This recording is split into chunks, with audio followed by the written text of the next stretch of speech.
Tahun 1986 hingga 1994, wilayah Sumatera, terutama Sumatera Utara, pernah dihebohkan oleh kejadian misterius, yaitu hilangnya beberapa gadis, bukan karena kabur, bukan juga karena diculik, melainkan dihabisi oleh seorang dukun. Inilah jejak kasus Les Harian.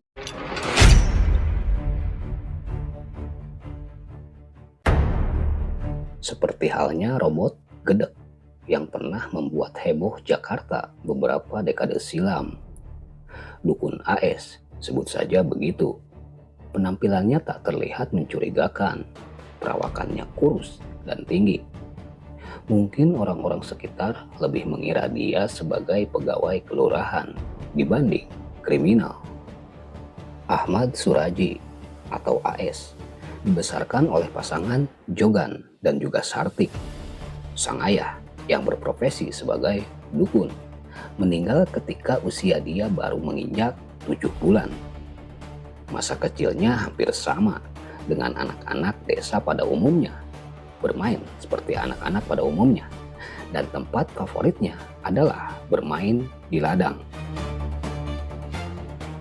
Di lingkungan tempatnya bermukim, AS lebih dikenal dengan nama Nasib Kelewang. Nama ini disematkan karena ketika kecil dia pernah tercebur ke dalam sumur dan selamat. Menurut keterangan salah satu keluarganya, selain bermain di ladang, si AS ini juga tertarik untuk menyelami dan mempelajari ilmu perdukunan sejak umur 12 tahun. Dia belajar ilmu dukun dari buku-buku peninggalan dari sang ayah. Hidup AS pun berubah 180 derajat setelah dia dewasa lalu menikah dan memutuskan untuk berpoligami.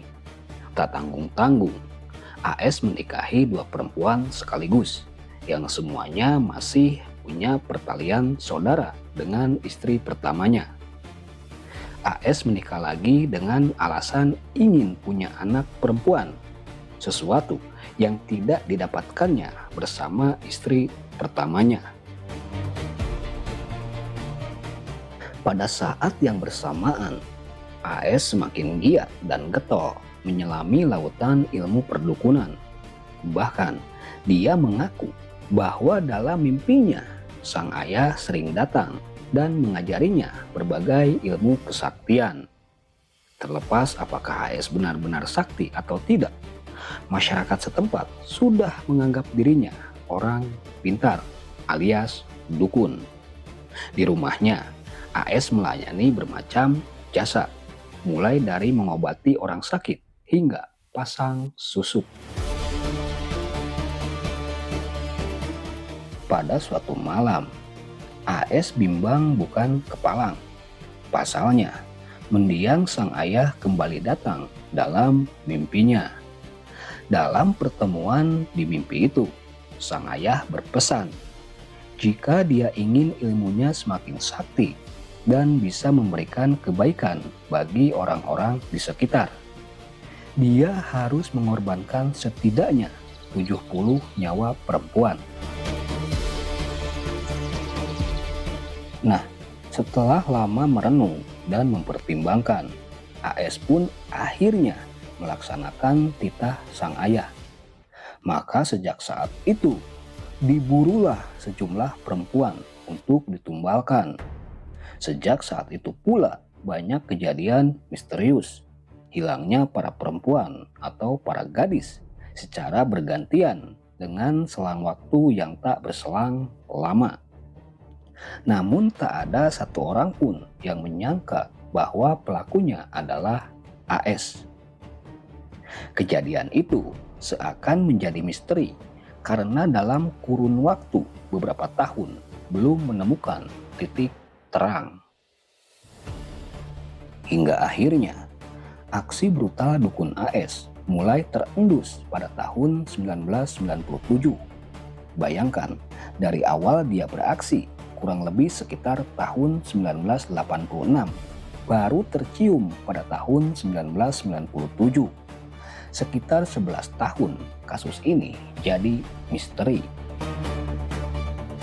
Pada tahun 1997, aparat Mapolsek Sunggal menemukan 42 rangka manusia di ladang tebu di Dusun Aman Damai, Kecamatan Sunggal, Kabupaten Deli Serdang, Sumatera Utara. Dan rata-rata korban berusia 13 sampai 27 tahun. Dan yang mengejutkan, dari ke-42 rangka manusia itu, semuanya berjenis kelamin perempuan. Dan dari beberapa keterangan disebutkan bahwa penemuan tersebut berangkat dari informasi seorang pemuda lokal yang tanpa sengaja mendapati mayat tanpa busana di ladang tebu. Korban bernama SKD, begitu saja kita sebut. Pada awalnya, pihak kepolisian mencurigai bahwa pelaku pembunuhan adalah suami SKD sendiri.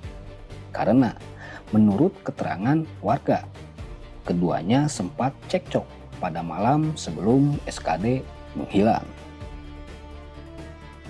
Pada akhirnya, salah seorang warga yang bernama Andreas, dia mengaku pernah mengantarkan SKD ke rumah AS untuk melakukan konsultasi. Lalu pihak kepolisian pun menindaklanjuti keterangan dari Andreas itu. Datanglah para polisi itu ke rumah AS. Saat ditanya, AS mengaku bahwa SKD memang mengunjungi rumahnya. Namun si AS bilang SKD pulang selepas maghrib. Begitu menurut keterangan si AS. Akhirnya pengusutan kasus pun sempat terhenti dikarenakan bukti-bukti yang ditemukan tidak cukup. Tapi bukan polisi, kalau tak banyak akal. Nah, mereka kemudian mendalami beberapa laporan orang hilang dalam kurun waktu beberapa tahun terakhir. Dari hasil pendalaman ini, ditemukanlah satu benang merah pada kasus ini. Ternyata sebagian besar korban adalah pasien AS. Dari temuan inilah yang akhirnya mendorong polisi untuk kembali mendatangi rumah AS. Satu persatu, sudut rumah pun disisir dengan teliti. Akhirnya, polisi menemukan beberapa helai pakaian perempuan dan perhiasan. Setelah diselidiki lebih dalam, ternyata barang-barang itu adalah benar milik korban-korban AS. Dengan barang bukti itulah AS akhirnya ditangkap. Dan dalam proses interogasi yang sangat alot, akhirnya AS pun mengaku bahwa dialah yang membunuh SKD dan 41 perempuan lainnya dengan modus demi memperoleh ilmu sakti dengan cara harus menghabisi 70 nyawa perempuan dan menghisap air liurnya. Begitu yang dikatakan AS. Tak hanya menghabisi nyawa, AS juga mengambil barang-barang berharga milik korbannya.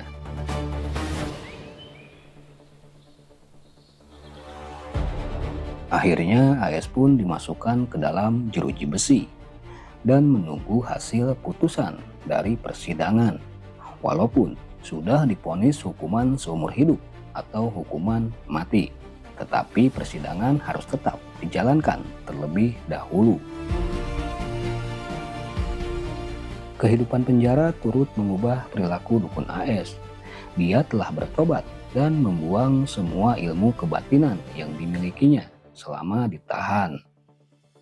AS diberi penjelasan dari segi agama bahwa ilmunya tersebut dapat mempersulit dirinya ketika dijemput ajal nanti.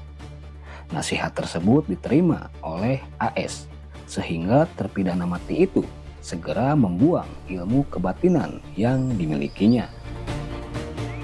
Sejak membuang ilmunya, AS rajin mengikuti pengajian yang diselenggarakan 2 kali sebulan di LP kelas 1 Tanjung Gusta, Medan.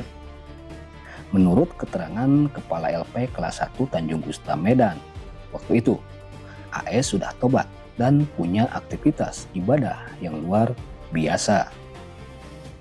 Jika napi lain langsung keluar musola setelah sholat, AS akan berdiam diri untuk berzikir dalam waktu yang cukup lama. Namun, di tengah pertobatannya itu, AS sempat merasa tertekan setelah mengetahui rencana Kejaksaan Tinggi Sumatera Utara yang akan melaksanakan eksekusi mati terhadap dirinya. Kabar tersebut membuat AS stres, mengingat dia masih mengharap diberi grasi oleh Presiden karena sudah memperlihatkan perubahan baik dalam penjara. Setelah divonis mati oleh Pengadilan Negeri Lubuk Pakam, Deli Serdang, kuasa hukum dukun AS pun mengajukan kasasi ke Mahkamah Agung 3 tahun kemudian. Upaya kasasi itu pun ditolak pada tahun 2004. Kemudian dibantu Lembaga Bantuan Hukum atau LBH Medan.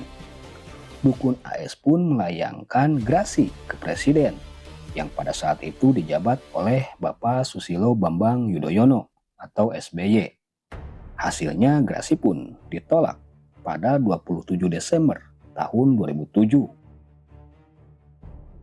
Tak menyerah sampai di situ, beberapa minggu kemudian, tim kuasa hukum dukun AS lagi-lagi mengajukan grasi. Upaya ini pun gagal. Grasi dukun AS dikembalikan karena dianggap belum memenuhi masa 2 tahun dari grasi pertama. Nah, untuk penolakan yang terakhir itu membuat kuasa hukum dukun AS bertanya-tanya. Menurut mereka ada kejanggalan sebab penolakan grasi seharusnya dikeluarkan melalui keputusan Presiden, Kepres, sebagaimana grasi yang pertama, bukan lewat Sekretariat Negara, Setnek. Upaya hukum yang diajukan tim dukun AS pada akhirnya sia-sia. Akhirnya, pada 10 Juli 2008, 3 peluru dari Brigadir Mobil Brimob Polda Sumatera Utara menembus dadanya. Dukun AS tewas di tempat dan atas permintaan keluarga, jenazahnya langsung dikebumikan keesokan harinya. Tetapi kendati sudah dieksekusi mati, penolakan terhadap dukun AS masih sangat kencang. Warga desa Semayang, tempat tinggal dukun AS, tidak terima apabila dukun AS dikuburkan di desa mereka. Salah satunya diutarakan oleh ibu dari SKD, salah satu korban AS. Ibu korban menegaskan bahwa keluarganya tak akan ikhlas melihat kuburan dukun AS bersanding dengan makam putrinya. Jika memang harus ditanam di desa itu, jangan dikuburkan di TPU, kuburkan saja di depan rumahnya, jangan di perkuburan umum, ujarnya. Terlalu berat penderitaan kami akibat perbuatan dukun AS. Kami tidak terima jika dia dikuburkan di desa ini. Dan dukun AS pun pernah mengatakan, sihir hitam datang dari Tuhan. Aku tidak memilikinya lagi. Aku telah bertobat. Kuharap aku punya kesempatan untuk hidup. Namun, peluru kadung menembus tubuhnya.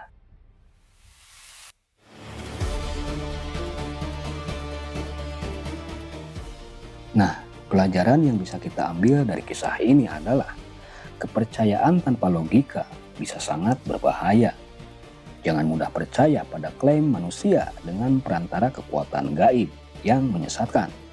Karena jin punya 1000 cara untuk menyesatkan manusia.